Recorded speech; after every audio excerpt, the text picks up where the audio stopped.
Bass Pro Shops One Source. Brought to you by Global Outfitters Outdoor University.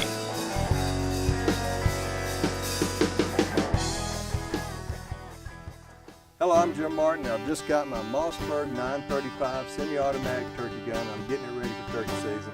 And I couldn't be with a better person to do that with than Dr. Warren Strickland. Warren, how you doing? All right, Jim. Let's see. Well, you got the right gun, you got the right choke, and you got the right shells. Now we got to make sure that it's going to hit exactly where you want it to. You know, a big mistake that a lot of us make, first of all, we assume that when we get a new gun, that when you look down that sight and you put that bead on it, that's where the shots are going to hit, but that doesn't always happen. Another mistake is that when we pattern our gun, we normally go and we buy us a couple turkey patterns, we shoot it, you know, we got 8 or 9 pellets in the head neck area, say that's good enough.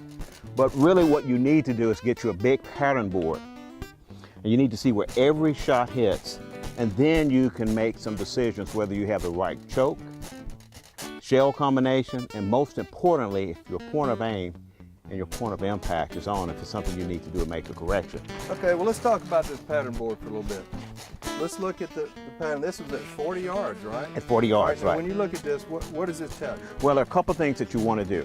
At 40 yards, you want to look at the densest area of the pattern. And you want to put a 10-inch circle, and you want to look at the distribution of the pattern. If it's a nice and even pattern, if there's holes in it, you want to look how many shots are in that area, have impacted in that dense area. You want to look at your 20-inch as well. Okay.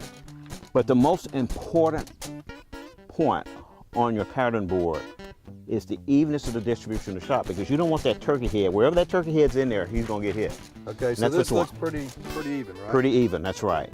And then your point of impact. Was that where you were aiming, or was the pattern, the densest pattern, a little low, or was it a little high? That's where you're putting your bead, right? That's where I'm putting my bead, right there. Yeah, if we flip it over, it was right here.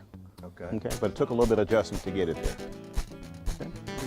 So you would take this as your shell and choke to use in the turkey board? Absolutely, I think that's probably, now, how you know, as good as it gets. You say 100 per 10 inches, right? Yeah, the minimum that you want. Okay. Actually, that will determine your maximum range. Okay. Once you drop below 100 pellets in a 10-inch circle, then you have exceeded your maximum range.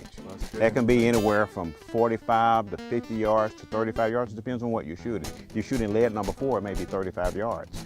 If you're shooting heavy 13s with a 2.5-inch load, 3.5-inch shell, it may be 50 yards, okay? But we want to try to keep all of our shots within 40 yards. So remember that within a 10, when you get under 100, it's time to back it off. You're shooting too far. That's right. Right? That's absolutely correct. And this one's got 317 at 40 yards. I think that's pretty good. What you think? Yeah, that's pretty good. Yeah, that's a pretty good pattern. Great. Thanks, Warren. Let's all right, get Jim. to shoot and try some of these shells out. All righty.